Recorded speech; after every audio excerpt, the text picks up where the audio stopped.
Herkese merhaba, kanalıma hoş geldiniz. Bu videomda sizlere modeli ünlü bir markaya ait olan yine çok güzel bir çanta tarifi paylaşacağım. Ben bu çantayı raf iple hazırladım ama sizler dilediğiniz iplerle çalışabilirsiniz. Kağıt ip kullanabilirsiniz, makrome ipler, koton ipler tamamen zevkinize kalmış. Bakın orijinaline yakın olarak ben de deri bir sap kullandım ama isterseniz deri sap yerine kendi ipiyle örgü saplar da yapabilirsiniz. Hemen şöyle modeli yakından sizlere göstermek istiyorum. Bayu tekniği kullanacağız aslında. Zikzak desenini kuracağız ve adım adım sizlerle nasıl kurduğumu, nasıl yaptığımı paylaşıyorum. Çalışmada hazır deri bir taban kullandım ama isterseniz sizler örgü taban da yapabilirsiniz. Bunu video içerisinde bütün detaylarıyla sizlerle paylaşıyorum. Orta boydan bir tık daha büyük bir çanta oldu diyebilirim. Yine ölçüleri, ne kadar ip kullandığımı, bütün detaylar video içerisinde mevcut. Hemen şöyle çantanın iç kısmını göstermek istiyorum. Bakın içerisi de tertemiz bir çalışma. Çantanın orijinalinde de astar yoktu. Sadece ağız kısmında bir çıt çıt. Şurada da böyle deri bir cep vardı. Yazlık çantalarda bence astara çok da gerek yok ama daha uzun ömürlü olsun istiyorsanız astarlı da yapabilirsiniz. Tamamen tercihinize kalmış. Hemen şöyle çantayı etraflıca göstermek istiyorum. İnanılmaz güzel, kolay bir yapımı var. Dediğim gibi bütün detayları da sizlerle adım adım video içerisinde paylaşıyorum. Umarım faydalı bir içerik olur. Detaylı tarifimize geçmeden önce sizlerden küçük de bir ricada bulunmak istiyorum. Kanalımıza ücretsiz abone olabilir, videoyu beğenir ve yorumlarınızı eksik etmezseniz gerçekten çok mutlu olurum. Tarifimize geçelim. Çantam için kullanmış olduğum malzemelerin tamamını Aksa Örgü Butik'ten satın aldım. Sizin için de iletişim bilgilerini videonun açıklama kısmına ekleyeceğim. Oradan tıklayarak ulaşabilirsiniz. Bu çanta için ince metrajlı, örümü yumuşacık, eli hiç ama hiç acıtmayan raf ip kullandım. Siyah renkten ve beyaz renkten birer yumak yeterli oldu. Yani 2 yumaktan, yani 200 gramdan böyle bir çantayı hazırlamış oldum. Dediğim gibi metrajlı bir ip olduğu için 2 yumak yeterli oldu. 200 gram yeterli oldu. Ama sizin kullanacağınız raf ip daha kalın dokulu ve metrajı azsa gramaj olarak daha fazla ip kullanabilirsiniz. Bunu da başlangıçta belirtmekte fayda var. Sadece raf iple değil, koton iplerle, makrome iplerle, daha farklı iplerle de bu çalışmayı rahatlıkla yapabilirsiniz. Bakın burada hazır deri bir taban kullandım. Hemen deri tabanın da ölçülerini vermek istiyorum sizlere. Oval bir taban. Hemen şöyle ölçelim. Oval tabanın boyu 28 santim. Kısa kenarı da, yani uzun kenarı 28. Kısa kenarı da şöyle ölçtüğümde yaklaşık 14 santim gibi. Şimdi burada oval taban kullandım ama hazır taban kullanmak yerine yine kendi ipiyle örgü taban yapabilirsiniz. Eğer benimle aynı ipi kullanacak ve örgü taban yapacaksanız mutlaka ikinci bir yumağa siyah renkten ihtiyacınız olabilir. Bunu da belirtmekte fayda var. Siyahtan 2 yumak aldığınızda örgü taban hazırlayabilirsiniz. Yine beyazdan 1 yumak alsanız yeterli olacaktır. Oval taban olmak zorunda değil. Dikdörtgen, yuvarlak, daha farklı şekillerde de taban kullanabilirsiniz. Örgü olabilir, hazır taban olabilir. Tamamen zevkinize kalmış. Ya da direkt zincir çekip bunu direkt modelle başlatarak böyle clutch çantalar da hazırlayabilirsiniz. Portföy çantalar da hazırlayabilirsiniz. Bakın burada deri bir sap kullanacağım. Yine bu sapları da Aksa Örgü Butik'te bulabilirsiniz. Hemen şöyle sapın bu arada hemen ölçüsünü şöyle söylemek istiyorum. Yaklaşık 72 santim ölçüsünde deri hazır sap kullanacağız. Malzemelerimiz bu şekilde. Şimdi ben bu çalışmayı yaparken şöyle kullanmış olduğum ipin dokusunu da göstermek istiyorum. Bakın siyah ip bu kadar arttı. Beyaz ipten biraz daha fazla arttı. Hemen şöyle dokuyu göstereceğim. Bununla da artık bu son kalan iple de sapı dikip yerleştireceğiz. Bakın yumuşacık. Eli hiç acıtmıyor. Dokusu da ipimizin bu şekilde. Burada şimdi daha küçük bir tabanda modeli sizlere tarif edeceğim. Model zikzak bir zikzak örneği. 8 sık iğneden oluşuyor model. Çok kolay bir yapımı var. Direkt mantığını kavradıktan sonra şablona falan hiç gerek yok. Direkt modeli tarif edeceğim zaten. Birebir tekrar eden bir örnek. Yani hiç bakmadan dahi yapabileceğiniz bir çalışma. Şimdi bu raf iple çalışırken 3,5 milim tığ kullandım. Raf iple çalışırken 3,5 milim tığ kullandım. Şimdi yine aynı ipi kullanarak sizlere modeli tarif ediyor olacağım. Fakat daha açık renk kullanacağım. Şimdi siyah renk belli olmayacağı için.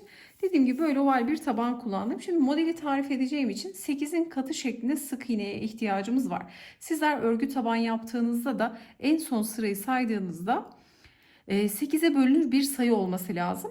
Modelinizi kaç tane istiyorsanız o şekilde 8 artı 8 artı 8 artı şeklinde sık iğnelerinizi hazırlayabilirsiniz. Şimdi burada hemen şöyle herhangi bir noktadan başlayabilirsiniz. Ben Oval kısmının bakın şöyle düz kenarından hemen bitiş kısmına yakın düz kenardan başladım, batıyorum. Hemen rafi ipimi aldım. Buradan ilmek çıkartıyorum. Bu deri tabandaki delikler biraz küçük olduğu için 3,5 milimi bırakıyorum. Hemen 3 milime geçiyorum. Deliklerden sık iğnelerimi çıkarırken şimdi 3 milimle devam edeceğim. Daha rahat örebileyim. Şimdi burada bir miktar kısa ip bırakmak yeterli. Hemen işe ilk zincirle başlıyorum. Bu zincirde sık iğne kabul edeceğiz. Batıyorum o aynı boşluğa. Tekrar sık iğne örüyorum. Bir sonraki deliğe batıyorum. İlmeğimi çıkartıyorum, uzatıyorum bakın deri kısmına kadar. Doluyorum, 2 ilmeği aynı anda kapatıyorum. Tekrar aynı boşluğa battım. İlmek çıkardım. Sık iğne. Bir sonraki noktaya batıyorum. İlmek çıkardım. Tekrar bir sık iğne. Tekrar aynı boşluğa batıyorum. Sık iğne. Şimdi bu şekilde her birine ikişer tane batarak sık iğnelerimi öreceğim. Bunu böyle tığlayacağım bakın. Bu büyük çalışmada hemen şöyle taban tığlamasını da göstermek istiyorum. Belki ekran fotoğrafı almak isteyenler olabilir. Bakın şöyle tuttuğumda ekran fotoğrafı alabilirsiniz. Nasıl tığladığımı görüyorsunuz. Burada tığlamadaki amacım şuydu. 8'in katı olacak şekilde sayılarımı ayarladım. Hatta bakın tabanı tığladıktan sonra biraz daha sayıya ihtiyacım vardı. Burada ben bakın bir ikinci sırada da buradaki sıraları da örerken yine artışlar yaptım. Toplamda yani elde etmiş olduğum sık iğne sayısı, en sonda elde etmiş olduğum sık iğne sayısı 120 adetti. 120 adet olana kadar sık iğnelerimi artırarak tabandan da o şekilde sayılarımı çıkardım. Dediğim gibi daha farklı tabanlar da kullanabilirsiniz. Önemli olan burada 8'in katı olacak şekilde sık iğnelerimizi elde etmiş olmamız gerekiyor. Şimdi tabanı tığlayalım. Bu sık iğne sırasını hazırlayalım. Bakın sıramın sonuna geldim. Burada şu iki köşede 3 battım. Karşılıklı yine 3 battım. Tamamen diğer kalanlarını 2 batarak bakın bu şekilde tamamladım. Şimdi son deliğe de 2 tane sık iğne ördüğümde 8'in katı olacak şekilde sayılarımı, sık iğne sayımı elde etmiş oluyorum. Şimdi burada artık 3 milim olan tığ bırakıyorum. Sadece bu tabanda bakın delikler küçük olduğu için 3 milim kullandım. Bu çantamda ise tamamen tabanda da yine 3,5 milimle devam ettim. Şimdi raf ipi öreceğim için 3,5 milim tığımı alıyorum. Bu baştaki zincirde bir sık iğne kabul etmiştik. Şimdi ilk sık iğnenin tepesine batıp ilmek çıkartıp kaydırmamı yapıyorum. Şimdi bu sıraya has bir tane zincir çekiyorum. Şimdi bakın sık iğnemi saydığım zaman 8'in katı olacak şekilde sayımı hazırladım. Şöyle bakın bu küçük bir taban. Dediğim gibi sizler tabanı sık iğne örerken örneğin 4 tane falan sık iğneniz eksik kaldı. 2 tane fazla sık iğne var. Ne yaparsınız? Bu tabanı tığladıktan sonra, çünkü fazla tabanda da tığlama yaparsanız yani sık iğne sayısı tabanda da çok olursa böyle volanlama olur, dalgalanma olur. Ne yapıyoruz o zaman? Deri tabanı tığladıktan sonra ikinci ya da üçüncü sırasında eksik olan sık iğne sayınızı örneğin oval kısımlarda mutlaka bakın, düz kenarlarda değil oval kısımlarda bir buradan bir buradan birer tane bu köşelerden sivri uçlardan artırabilirsiniz. Yani ikinci, üçüncü sırayı örerken de artışlarınızı yapabilirsiniz. Bakın burada yapmış olduğum gibi burada 1, 2, 3, 4 sıra tamamen sık iğne öreceğiz siyahla. Hiçbir beyaz ipi dahil etmeden istediğimiz sayıya gelene kadar sık iğnelerimizi öreceğiz. Şimdi 4 sıra sık iğne öreceğiz. Burada geliyorum, bir zincir çektim sadece bu sıraya has. Bu çalışmada da ben tamamen spiral örerek devam ettim. Hatta bakın şöyle bitiş ve başlangıç kısmım burası. Tamamen spiral şekilde ördüm. Burada da ufak bir püf nokta var. Hemen bunu da paylaşacağım. Kafanız hiç karışmasın. Şimdi geliyorum, ilk sık iğnenin tepesine batıp sık iğne. Bir sonraki sık iğnenin tepesine geliyorum. Tekrar sık iğne. Bu şekilde sık iğne öreceğiz. Şimdi istiyorum ki her birine bir tane sık iğne örerek sıra sonuna kadar geleyim. Bu küçük örneğimizde de. Bakın sıra sonuna geldim. Şimdi buradaki son sık iğneye batıyorum. Buradaki zinciri yani kaydırmayı bir sık iğne kabul etmiştik. Şimdi bu yüzden buraya da batıyorum. Mutlaka burayı atlamıyorum. Bakın kaydırmaya da batıp sık iğnemi örüyorum. Son sık iğneyi ördüm. Şimdi bu şekilde tekrar yeni sıraya geçtiğimizde her birine bir tane sık iğne örerek spiral şekilde örerek devam ettim dediğim gibi. Sizler isterseniz kaydırma yapıp zincirle yukarıda çıkabilirsiniz. O şekilde de devam edebilirsiniz. Eğer sırayı karıştıracağınızı düşünüyorsanız.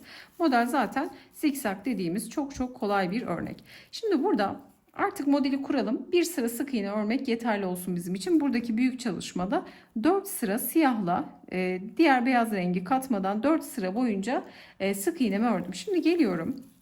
Bakın diğer rengi katacağız artık, bu sırada modelimizi kuruyoruz. Geliyorum, ilk sık iğnenin tepesine battım. Bir tane sık iğne. Bakın bu şekilde spiral örerek devam ediyorum. Şimdi 1, 2, 3, 4. Bu arada şu çengelli iğneyi çıkartalım. Hemen buradaki bakın şu başlangıç yerimize takalım. Çengelli iğne ile yer belirleyici ile bitiş ve başlangıç noktamızı görmemiz de önemli bu noktada. Şurada kalsın zaten, bu sık iğnenin üzerindeki hemen sık iğne şurası. Şimdi ne yaptık? Bakın bu son sık iğne 1, 2, 3, 4 tane sık iğne ördüm. 5, 6, 7 tane sık iğne örüyorum. 7. de ilmeği kapatmıyorum. Renk değiştireceğim. Şimdi yeni rengimi alıyorum şöyle. Burada farklı bir renk aldım. Tığıma doluyorum. 7. sık iğneyi yeni renkle kapatıyorum. Bir miktar da şöyle kısa ip bırakalım. Alt kısımda gizleyeceğiz. Şimdi iki ipi de yürüterek öreceğiz. Şimdi burada bir tane bakın farklı rengimle örüyorum. İlmek çıkardım. Bir tane öreceğim için ilmeği çıkardıktan sonra ipi bırakıyorum. Diğer rengimi alıp diğer renkle ilmeği kapatıyorum. Bakın farklı renkle burada sık iğnemi ördüm. Model 8'in katı demiştik. 7 sık iğne. Bakın 8.'si farklı olacak. Şimdi tekrar 7 tane buradaki zemin rengimden öreceğim. 1, 2, ipleri de gizleyerek yürütüyorum şöyle. 2, 3, 4, 5, 6 ve 7. Bakın 2, 4, 6, 7. 7.'de ne yapıyorum? Bu rengi bırakıyorum. Diğer rengi alıp tığıma doluyorum ve yeni renkle kapatıyorum 7. sık iğneyi. Sonra hemen 8. sık iğneyi yeni renkle örüyorum. Bakın 8. sık iğneyi örerken de ilmeği kapatmıyorum. Şöyle birazcık çekelim daha net görünsün. Bu rengi bırakıyorum. Diğer rengi alıp tığıma doluyorum. Kapatıyorum. Tekrar 7 tane bakın zemin rengimle sık iğnemi örüyorum. 8.'yi de buradaki bordo renkle yapmış oluyorum. Şimdi bu şekilde devam edeceğiz. 7 tane zemin rengi, bir tane diğer rengimizden örerek şimdi bu şekilde sıra sonuna kadar gelelim. Bakın sıra sonuna geldim. 7 tane zemin rengimde sık iğne ördüm. Bu arada ipin karışmaması için şöyle bir teknik yapıyorum. Burası da önemli bir püf nokta. Bakın ipi bu şekilde almıyorum. Bir tanesini arkadan kıvırıyorum şöyle. Diğer rengi arkadan kıvırıp 7. bakın sık iğnede de renk değişikliği yaptım. Sonra hemen buradaki son bakın sık iğne artık. Son sık iğneye de batıp ilmek çıkartıyorum. Bu ipi bırakıyorum. Diğerini düz alıyorum bakın. İpleri ayrı yerlere koydum. İkisini de şöyle farklı yerlere koydum. İplerin birbirine karışmasına engel oluyorum. Ne yapıyorum? Burada kıvırıyorum ipi bakın. O kıvırma payını burada örgüye vermiş oluyorum. Bu zamanda ne oluyor? İpler birbirine karışmamış oluyor. Şimdi diğer rengimle bakın son ilmeği kapattım. Şimdi burada devam edeceğim. Başlayacağım şimdi yeni sıraya başlıyorum. Hemen yine zemin rengiyle devam ediyorum. Ta ki bordo rengi bordo renkten bir önceki sık iğneye kadar geleceğim. Şimdi sayalım 2, 3, 4, 5, 6 tane sık iğne ile başlıyorum bakın. Sırayı bitirdik. 6 sık iğne ile başladım. Şimdi ipi bırakıyorum. Diğer rengi alıyorum. Bakın geçtim diğer rengi. Hemen şimdi bir tane olan sık iğne rengimiz bakın buradaki farklı olan renk 3'e çıkacak. Hemen bir öncekine bakın bordo renk. Hemen üzerine bir tane daha bordo. Hemen bir diğer sık iğneye de bu rengi çalışarak bakın şimdi renk değiştireceğim. İpi bırakıyorum. Diğer rengimi alıp kapatıyorum. Şimdi bir tane olan sık iğne rengim burada 3'e çıkmış oldu. Şimdi arada 5 tane zemin rengimden olacak. Örelim. 1, 2, 3, 4, 5. de renk değiştiriyorum. İpi bıraktım. Bakın şu şekilde. Yani şöyle almıyorum da buradan almıyorum. Çünkü kıvrılır bakın. Ne yapıyorum? Arkadan alıyorum. Bir kez burada kıvırmış oluyorum ipi. Yeni rengime geçiyorum. Ve şimdi bu renkle 3 tane sık iğne örüyorum. İkincisi de renk üzerine renk gelecek. Bakın aynı renk gelecek. 2. Bir sonrakine 3. Hemen diğer rengime geçiyorum. Şimdi burada tekrar 5 tane sık iğne. Şimdi burada yapacağımız işlem şu, bakın. Başta böyle 6 gibi başlıyoruz ama burada model şimdi eşitlenecek sıra sonunda. Burada 1, 2, 3, 4, 5 tane şimdi zemir rengi, diğer renkten 3 tane. 5 zemir rengi, diğer renkten 3 tane örerek şimdi sıra sonuna kadar gelelim. Bakın sıra sonuna geldim, tarif etmiş olduğum gibi. Şimdi zemir renginden 5 tane ördüm. Burada ipi bırakıyorum. Diğer rengimi alıyorum. Hemen diğer renge geçtim. Sık iğnemi ördüm ve bir sonrakine tekrar bakın 3 tane sık iğne öreceğim. Sıra tamamlandı. Şimdi yeni sıraya geçiyorum. Yeni sırada hemen bu renkle devam ediyorum. Bakın 3'e tamamlıyorum. Artık bitiş ve başlangıcım zaten burası. Ben burada modeli nasıl uyguluyorsam aynen devam ediyorum. Şu aradaki sayı normalde bir altın sayısı olmuş oluyor. Bakın modeli eşitlemek önemli burada. Şimdi buradaki 3 tane rengimi hazırladım. Buradaki ipi bırakıyorum. Hemen diğer zemir rengime geçiş yapıyorum. Ve sıradaki gelen sık iğneye batıp şimdi burada başlangıçta 1, 2, 3, 4 tane örüyorum. Normalde araların 3 olması lazım. Dediğim gibi bunu bir alt sıranın şey gibi düşünebilirsiniz. Sık iğnesi gibi düşünebilirsiniz. Bu şekilde ayarlama yapmış oluyoruz. Model zaten şimdi oturacak. Çok çok kolay bir örnek. Hatta bakın şöyle tuttuğum zaman şöyle özellikle ekran görüntüsü almak isteyenler olursa bakın yeni renkle 1, 3, 5, 7 şeklinde sık iğnemizi örüyoruz. 7 sık iğneden sonra tekrar farklı bir renge geçiş yapıyoruz. Şimdi burada beyazı artırdık bakın. Sonra siyahı burada yani beyaz artırarak devam ediyoruz. Şimdi burada sivrilecek bakın. Arada bir tane siyah var. Sonra buradaki 1, 3, 5, 7 sık iğneden sonra arada şöyle tam birinci beyazın üstüne denk gelecek şekilde sık iğneyi getiriyoruz araya. Yine şurada 7 tane beyaz oluyor. Bir siyah. 7 beyaz, 1 siyah oluyor. Çünkü hatırlayalım siyahla başlamıştık. 7 siyah, 1 beyaz, 7 siyah, 1 beyaz şeklinde 8 sayısı üzerine kurmuştuk modelimizi. Bu sayılarla oynayabilirsiniz. İlla ki aynı sayı olmak zorunda değil. Burada bakın 1, 3, 5, 7 şeklinde beyazı artırdık. Arada bir siyahımız var. Bir sonraki sırada ne yapıyoruz? Şu arayı 7 beyaz, 1 siyah, 7 beyaz, 1 siyah şeklinde devam ettirip aslında şu kısmın birebir aynısını sürekli tekrar ederek modeli tamamlamış oluyoruz. Örgü bilenler bunu çok rahatlıkla yapabilir. Örgü bilmeyenler bu aşamada şöyle bir ekran görüntüsü alabilir. Gerçekten kolay bir örnek. Şimdi adım adım da yapacağız, hiç merak etmeyin. Şimdi burada bakın ne yapıyorum? Bordonun bir önceki ve bir sonrakinden artış yapıyorum. Hemen diğer renge geçiş yapalım tarif etmiş olduğumuz gibi. Hemen 5'e çıkartalım bordo rengini. 1, 2, 3, 4 ve 5.'yi örüyorum. 5. de renk değiştiriyorum. Şimdi arada 3 tane sık iğne olacak. Hemen geliyorum. Bakın zemir rengi 3'e düştü. 1, 2, 3. de renk değiştiriyorum. Sonra tekrar 5 tane bordo. 1, 2, 3, 4, 5. 5. de hemen rengimi değiştiriyorum. Bakın artık şurayı baz alacağız. 5 bordo, 3 zemin. 5 bordo, 3 zemin şeklinde. Burada bakın 7 tane olan sık iğne, zemin rengiyle başladığımız 7 sık iğne 5'e, 3, sonra 1'e düşmüş olacak. Buraysa 1, 3, 5, 7 şeklinde artmış olacak. Sayılar bu. Bura böyle azalırken burada bir artış olacak. Bu şekilde zikzak örneğini tamamlamış olacağız.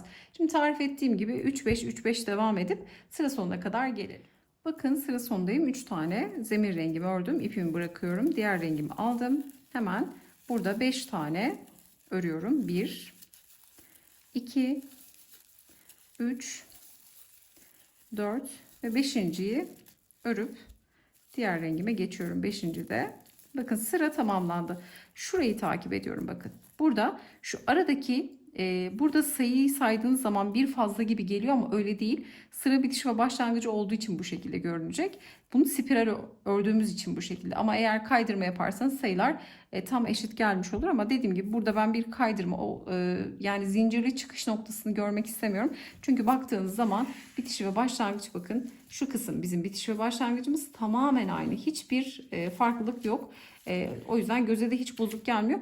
Bu zikzak örneği zaten kusur belli eden bir örnek değil. Mantığın sayılarını tam oturtursanız, mantığını kavrarsanız dediğim gibi çok çok kolay bir örnek. Birçok çantanızda da uygulayabilirsiniz. Şimdi bakın yeni rengi geçtim ve yeni sıradayız. Şimdi burada yine zemir rengiyle devam ediyorum. Bakın burada hemen şöyle iki tane öreceğim. Normalde 1'e düşmesi gerekiyordu. Burada bitiş ve başlangıç olduğu için 2 tane oluyor. Burası kafamızı karıştırmasın. Hemen diğer rengimi alıyorum. Şimdi 5 tane olan bordo renk 7'ye çıkacak. Bakın hemen bir öncekini örüyorum. Bir sonrakini örüyorum. Renkleri bir önceki ve bir sonraki olarak renkleri bu şekilde değiştirerek renk artışını bu şekilde yapıyorum. Normalde artırmıyoruz. Sadece rengi bakın 1'de 3'e çıktı, 5'e çıktı. Şimdi renk 7'ye çıkmış olacak. Hemen geliyorum. 1, 2, 3, 4, 5, 6, 7.'yi örerken renk değiştiriyorum. Şimdi aslında birinci sırayı tamamlıyoruz bakın. 7 zemir rengi, 8. farklı bir renkti. Aynı birinci sıranın tekrarı. Bırakıyorum. Bir tane ördükten sonra hemen renk değiştiriyorum. Bakın 3 taneydi. Sık iğne rengi 1'e düştü burada. 7, 5, 3, 1. Şimdi tekrar 7 tane bordo örüyorum. Zemir rengi bakın arada 1'e düşmüş oldu. Şimdi hemen 7 tane bordo rengimizi de örelim. 2, 4, 5, 6, 7. bordoda zemir rengine geçiyorum. Şimdi bir tane zemir rengi örüyorum. İpi bıraktım, renk değiştiriyorum. Yine aynı işlemleri yaparak şimdi sıra sonuna kadar gelelim. Bakın sıra sonuna geldik. Burada 2, 4, 6. Şimdi 7. bordoyu örüyorum. Şimdi burada son bir tane sık iğne kalıyor. Yani sıra tamamlanmış oluyor. Şöyle bakın. Ördüğüm zaman 7. bordoyu ördüm. Renk değiştirmedim. Neden? Sıra bitişi çünkü. Burada çengelli iğne var. Bakın bunu gördüğüm zaman biliyorum ki burada bir değişiklik var. Şöyle düşünün. Bakın bu sık iğneyi ördük. Buradaki boşta kaldı. Sıra tamamlandı. Desen olarak sıra tamamlandı. Bakın şöyle arada bir tane kalmış oldu. 7 bordo, bir zemin, 7 bordo, bir zemin şeklinde devam ediyorduk. Şimdi buradan saydığımda da 7 bordo var. Burada da saydığımda yine 7 tane bordo var. Bir tane de açıklı sık iğne kaldı. Bakın sayı eşitlenmiş oldu. Şimdi ne yapacağız? Burayı tamamen bordo geçip hemen şu bir tane bordonun olduğu tepe sık iğne, yani yine 7 tane sık iğne olacak arada. Bir tane zemin rengi ekleyeceğiz. Şimdi bakın burada bordoyu artırırken şimdi yeni rengi ekleyip, yani şuradayız. Şöyle anlatalım. Bakın şu kısma kadar geldik. Şimdi araya bir tane siyah ekleyip burada beyazı kapatırken yeni bir siyah açmış olacağız. Beyazı kapatacağız, siyah açacağız.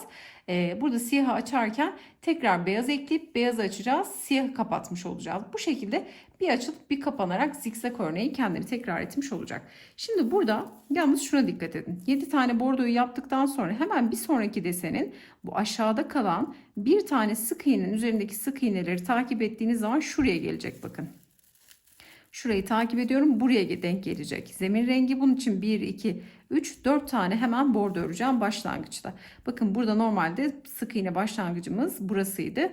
4 buradan ördüğümüz zaman 3 tane de burada kalıyor. Sayı 7'ye tamamlanmış oluyor. Umarım açıklayıcı olmuştur. Bitiş ve başlangıçlarda bakın bu şekilde. Yani tamamen aynı görünüyor aslında. Spiral ördüğümüz için bakın. Diğer tarafla tamamen aynı. Yani şurası kafanızı karıştırmasın. Sayıları bu şekilde oturtabilirsiniz. Şimdi başlayalım. 4 tane sık iğne örüyorum hemen. 1. Bordo ile devam ediyorum. Renk değiştirmedim. 2. 3. Şimdi 4. sık iğneyi örerken renk değiştiriyorum. Bakın burada tek duran sık iğnenin üzerindeki 1, 2, 3. Bakın hemen şurası. Rengimi değiştiriyorum. Zemir renginden bir tane öreceğim. Bir tane zemir rengi ördüm. Diğer renge tekrar geçiş yaptım. Bu aşamada eğer çok hızlı ördüğümü düşünüyorsanız videoyu yavaşlatabilir ya da tam tersi hızlandırarak da seyredebilirsiniz. Burada tek rengi eklerken bakın yeni rengi açarken her zaman bakın bu önemli bir püf nokta. Şurada bir tane duran farklı renkteki sık iğnenin üzerine gelmeli sık iğne. Bakın bunlar bu şekilde yaparsanız model eşitlenmiş olur. Bakın bunun üzerinde hemen takip ediyorum siyah var. Siyahı takip ediyorum yeni renk hemen beyaz. Bu şekilde bu tek olan sık iğne farklı renkteki tek olan sık iğne hep üst üste aynı sırada denk gelmeli. Şimdi 7 tane sık iğne zemin renginden bir tane ördük. Şimdi sayarak devam edelim. 1, 2, 3, 4, 5, 6, 7. sık iğneyi örüyorum ve renk değiştiriyorum. Bakın şimdi 8. tek ördüğüm sık iğne nereye denk geldi? Bakın bu hemen tepesi bakın aynı yere denk gelmiş oldu. Şimdi diğer rengimize geçelim. Tekrar 7 bordo 1 zemin. 7 bordo 1 zemin şeklinde örgümüz devam edecek sıra sonuna kadar. Bakın sıra sonuna geldik. Hemen burada tek duran rengin üzerindeki sık iğneye yeni rengi geçiş yapıyoruz. Tekrar arada 7 tane bordo 1 tane zemin rengi örüyoruz. Bu zemin rengi de hemen burada tek duran bakın farklı renkteki sık iğnenin üzerine denk gelmiş oluyor. Şimdi diğer rengime geçiyorum. Ve şimdi burada devam ediyorum. Bakın artık tamamen aynı işlemleri yapacağım. Baştaki işlemlerin birebir aynısı. Şimdi artık bir yerden sonra sık iğne rengini saymıyorsunuz. Şimdi buraya gelene kadar ne yapıyorum? Şimdi buradaki yaptığım bakın şu sıraya kadar burada 1, 2, 3, 4, 5 sıra örüyoruz. Bu 5 sırayı hep aynı şekilde tekrar edeceğiz. Burada bordoydu bakın tek olan sık iğne. Şimdi zemin rengi bir tane sık iğne şeklinde görünüyor. Şimdi bu bir sık iğne aynı buradaki gibi 3, 5, 7 olacak. Sonra buradaki zemin rengi baştaki gibi 7 tane olacak. Bordo bir tane denk gelecek. O da nereye denk gelecek? Buradaki sivri noktaların üzerine denk gelecek bakın. Şöyle düşünün. Burada bakın tek duran ne yaptık? Beyaz yani şurada bordo oldu. Yani bordo bir tane zemin rengi ördük. Bakın bu sırada buradayız. Sonra şuradaki bakın kapattığımız zemin rengin üzerine bordo özür dilerim zemin rengi gelerek yani buranın tekrar şeklinde hep birbirini tekrar ederek devam etmiş olacak. Şimdi burada ne yapıyorum? Bordoyla artık hiç saymıyorum bakın şu kısımda. Buradaki rengin bir önceki sık iğnesi zemin rengi olacak şekilde hemen renk değiştiriyorum. 1, 2, 3 tane zemin rengi ördüm. Üçüncü de renk değiştiriyorum. Şimdi arada 5 tane bordo olacak. 1, 2, 3, 4, 5. de renk değiştiriyorum. Bakın ilk sıranın birebir aynısı. Şimdi 3 tane zemin 5 tane bordo. 3 zemin 5 bordo şeklinde bakın örnek bu şekilde oturacak. Dediğim gibi şu sıra önemli olan şu çengelli iğnenin olduğu nokta. Bitişi burada yapacağız zaten. Buradaki sayı kafanızı karıştırmasın. Bitiş ve başlangıçtaki. Şimdi 3-5 3-5 şeklinde modeli devam ettirip sıra sonuna gelelim. Tekrar bitiş ve başlangıcı sizlerle paylaşalım. Çünkü deseni birlikte örmek istiyorum. Yani örgü bilenler zaten burayı artık izlemeyeceklerdir ama bilmeyenler için sıra sıra adım adım gitmekte fayda var. Bakın örneği birebir aynen devam ettiriyorum. 5 bordo 3 tane zemin rengi. Şimdi arada bordoları örüyorum. Zemin rengine gelene kadar bir önceki ve bir sonrakinden renk artışı yapmış olacağım. Hemen buradakileri saymıyorum artık bile bakın. Bir önce son bir tane bordo kalana kadar geldim. Şimdi rengimi değiştiriyorum. Burada 3 tane olan zemin rengini 5'e çıkartacağım. Bu şekilde. Bakın deseni 1, 3, 5, 7 şeklinde tamamlamış oluyoruz. Bu şekilde sayıları aklınızda tutabilirsiniz. Şimdi bakın zemin rengi 3 taneydi. 5'e çıktı. Bu şekilde desen tamamlanıyor. Bizim için önemli olan yeni açtığımız dilimin sayılarını takip etmek. 1, 3, 5. Şu arayı hiç saymıyorum bakın. Önemli olan yeni açtığımız yerin sayısını takip etmek önemli. Şimdi 5.'yi örüyorum. Şimdi bordo olan 5 tane sayımız 3'e düşmüş olacak. 1, 2, 3. Sonra hemen diğer renge geçip bakın Zemin rengi 5 oldu. Bordo 3 oldu. Şimdi tekrar 5 tane zemin renginden örüyorum. 1, 2, 3, 4. Bakın hemen bir sonraki bordoyu da artık zemin rengine dönüştürmüş oluyorum. Bakın. Burada bakın 4 gibi duruyor. Buraya kafanızı karıştırmasın. Burası bizim bitiş ve başlangıç yerimiz. Bizim için önemli olan şu yeni desen. 3, 1 de 3 oldu, 5 oldu. Bu tarafta bakın 7 idi, 5 oldu, 3 oldu. Sonra 1'e düşecek. Şimdi bu şekilde sırayı tamamlayalım. Tekrar hemen bir sonraki sırada buluşalım. Sıra sonuna geldim. 5 tane bakın zemin rengimi ördüm. Hemen diğer renge geçiş yapıyorum. Burada hemen şöyle 1, 2 tane örüyorum bakın. Çünkü buradaki 5 olan sayı 7'ye çıkacak. Bitişte 2 tane bordo oluyor. Şimdi bakın bu bitiş için geçerli. Yoksa aralar artık bir tane bordo olacak. Şimdi zemin rengini 5 tane olan zemin rengi sağda ve solda renk artışı yapacağız. 7'ye çıkmış olacak. Hemen bir öncekini bakın zemin rengine dönüştürdüm. Ve şimdi devam ediyorum. 2, 3, 4, 5, 6 ve bir sonraki bakın 7. 7. de hemen rengimi değiştiriyorum. Ve geldim bir tane bordo örüyorum. Hemen diğer rengime geçiş yapıp bir bordo 7 zemin rengi şeklinde ilerliyorum. Şimdi bakın artık desen ortaya çıktı. Bundan sonra şöyle göstereceğim. Hatta şurayı tamamlayalım. Daha rahat anlaşılsın. Bakın 7 tane ördükten sonra hemen bir tane bordomu örüp zemin rengine geçiyorum. Şimdi burada yapacağımız işlemler ve şöyle el ütüsü yaparak da ilerledim. Zaten örgü bittikten sonra tamamen buharlı ütüyle güzelce ütülüyoruz. Şimdi burada bakın tekrar şu aradaki zemin rengine geçmiş olduk. Bakın buradaki zikzak tamamlandı. Buradaki tamamlandı. Şimdi ne yapacağız? Yine aynı işlem olacak. Sıra sonuna kadar geleceğiz. Burada bakın 1, 2, 3, 4, 5 başta artıracağız 6. Sonda artıracağız 7. Bir tane de ortada bordo kalacak. Yine şuradaki yaptığımız bakın zemin rengiyle 2 tane sık iğne kalmıştı. Ama burada 7.'yi bordoyu 7'ye tamamladığımızda açıkta bir tane zemin rengi kalıyordu. Burada da bir tane bordo rengi kalacak. Buradaki gibi. Yani sıra eşitlenmiş olacak. Zaten şu aşamaya kadar yapmışsanız desen ortaya çıktı bakın. Zikzak desenini oluşturduk. Bundan sonra tekrar aynı şekilde bordoyu nasıl görüyorsanız kremi buradaki zemin rengi de aynı şekilde zikzak oluşturmuş olacak. Markanın orijinalinde siyah beyaz için söylüyorum. Beyazı bakın bu sırada bitirmişlerdi. Beyaz rengi daha yoğundu. Aralarda bir tane siyahla direkt bitiş yapmışlar. Direkt sapı yerleştirip o şekilde çantayı bitirmişler. İçinde dahi astarı yoktu. Sadece burada deri bir cep vardı. Bir tane de çıt çıt yapmışlar. Deri askıyla çantayı bitirmişler. Desen bu şekilde hazırlanmıştı. Şimdi ben ne yaptım? Farklı olarak şöyle bakın göstereceğim. Ben siyahla bitiş yaptım. Çünkü siyah sapta yerleştireceğim için. Bir de kaydırma yaptım. Böyle uzun ömürlü olsun istediğim için. Çünkü örgü ister istemez yumuşayacak kullandığımızda. Şöyle bakın siyah yerlerine denk gelecek şekilde. Fark etmez siyahı. Hemen şöyle tabanı da düzleyelim. Bunları böyle yerleştireceğim bakın. Bu şekilde siyah deri sap kullanıyorum. Ama sizler yine kendi ipiyle sap da yapabilirsiniz. Eğer tabanı örüp sap da yapacaksanız mutlaka siyahtan 2 yumak alın.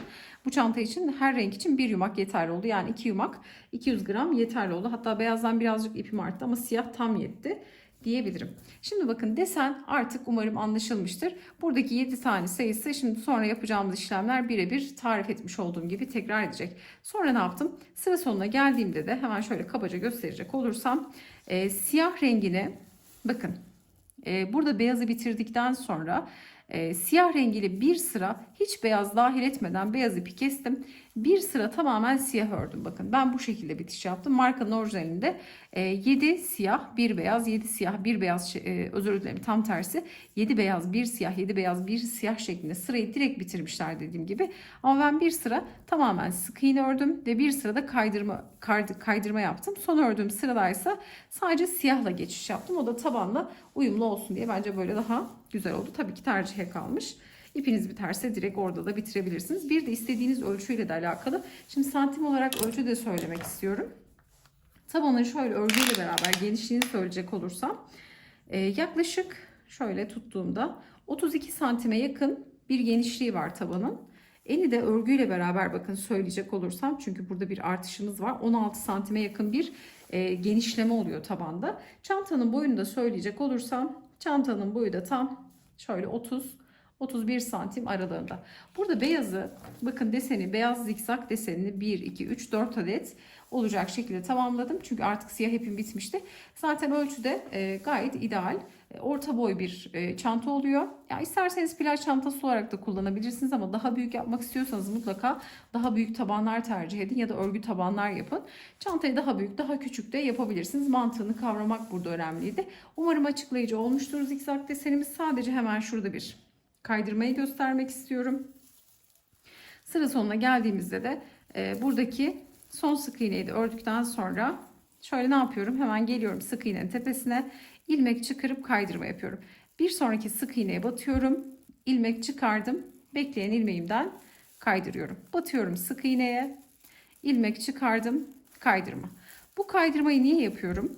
Raf ip çok kalın bir raf iplik değil. Bu çantayı isterseniz astarlayarak daha uzun ömürlü olacak şekilde kullanabilirsiniz.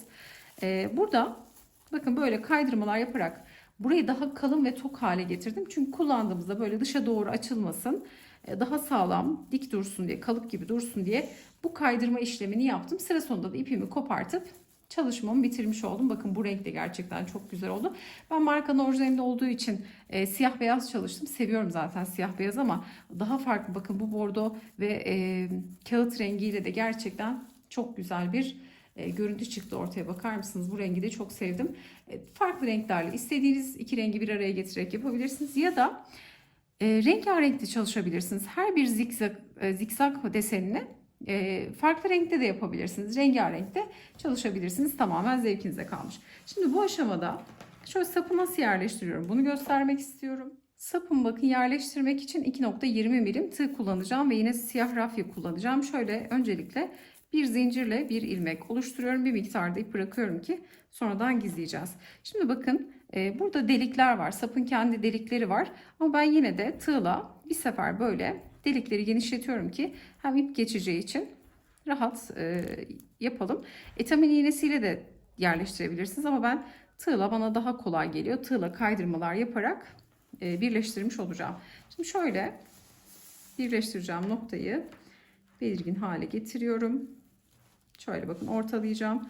Nereye yerleştirecekseniz o şekilde ayarlamanızı yapabilirsiniz. Şimdi geldim. Bu arada zikzak şu sivri noktaları saydığınız zaman bende 15 taneydi. 120'yi 8'e böldüğünüz zaman desen sayısı zaten ortaya çıkıyor. Şimdi burada dediğim gibi sizler daha fazla da yapabilirsiniz. Şimdi geliyorum. Şu hemen dibindeki noktadan batış yapıyorum. Şöyle batalım. İpi alttan bakın ilmeği tığ ucuna alıyorum, oluşturduğum ilmeği. Buradan ilmeğimi çıkardım. Bakın deriden ilmeği çıkardım. Yine çantanın ağız kısmında yaptığım kaydırma işleminin birebir aynısı. Batıyorum sıradaki deliğe ve uygun boşluğa batıp birleştireceğim noktaya. Çantaya batıyorum. Alttan ipimi çıkartıyorum ve kaydırma yapıyorum. Bir sonraki deliğe batıyorum. Çantanın uygun boşluğuna batıp tekrar ilmek çıkartıp tekrar bir kaydırma yapıyorum. Bakın umarım net görünüyordur. Renk siyah olduğu için biraz tereddüt ediyorum ama umarım anlaşılır oluyordur. Bakın deri parçama batıyorum. Uygun boşluğuma batarak çantadan bakın direkt ilmek çıkartıp bekleyen ilmekten geçiriyorum. Bu şekilde sapı da çantamıza monte etmiş oluyoruz. Dediğim gibi çantanın orijinalinde ağız kısmında bir çıt çıt ve çıt çıtın olduğu noktada bir cep vardı. Deri bir cep vardı. Hiç astar vesaire yapmamışlar. Yazlık çantalarda zaten bence astara gerek yok ama böyle günlükte kullanacaksanız plaj dışında daha uzun ömürlü olsun derseniz astarlama da yapabilirsiniz. Tercihinize kalmış. Ama içinden bir şey düşecek şekilde değil çanta. Tamamen sık iğneden oluştuğu için. Şimdi bakın son noktaya da battım. İpi şimdi şöyle bir miktar uzatıyorum. Ve şimdi ipimi keseceğim. Direkt bakın ilmeğin ortasından kestim. Yumaktan gelen ipi çıkardım. Şimdi burada bırakmıyorum ipi. Hemen çantanın uygun boşluğuna batıp son deliğe, bakın farklı bir yere batıp buradan ipi içeri aldım ve şöyle içeri doğru iyice sıkılıyorum. Diğer ucu da, şimdi ne yapacağım? İpi burada iç kısımda şöyle uygun bir boşluğa batıp ilmek çıkartıyorum. Bir zincirle kilit yapıyorum. Sonra rengine renk olan kısımda ipi içeri doğru gizliyorum. Şöyle gizledikten sonra fazla kalan kısmı da kesip çıkartalım. 2 kat şeklinde içeri sıkıştırdım bakın ipi. Diğerini de aynı işlemi yaparak rengine renk olacak şekilde bakın kilitledim. Aralardan geçiriyorum. Böyle aralardan geçirerek güzelce ipi gizlemiş oluyorum. Yaptığımız işlem bu. Burayı da artık örgü bilenler, çanta çalışanlar zaten rahat yapıyor ama bu kısmı yeni başlayanlara göstermekte fayda var. Bakın yeteri kadar gizledim, bu ipi de kesip tertemiz bir çalışma yapmış oluyoruz. Örgünün iç kısmında şöyle görelim. Şimdi saplarımı tarif etmiş olduğum gibi yerleştirelim ve bitmiş halini sizlerle hemen hızlı bir şekilde paylaşalım. Çantamızı sizlere tarif etmiş olduğumuz gibi tamamladım. Gerçekten çok güzel bir çalışma oldu. Umarım sizler de beğenir ve denersiniz. Yapacak olanlara kolaylıklar diliyorum. Videomuzu beğenmeyi, yorum bırakmayı, kanalımıza abone olmayı unutmayın. Bir sonraki videoda görüşünceye dek hoşça kalın.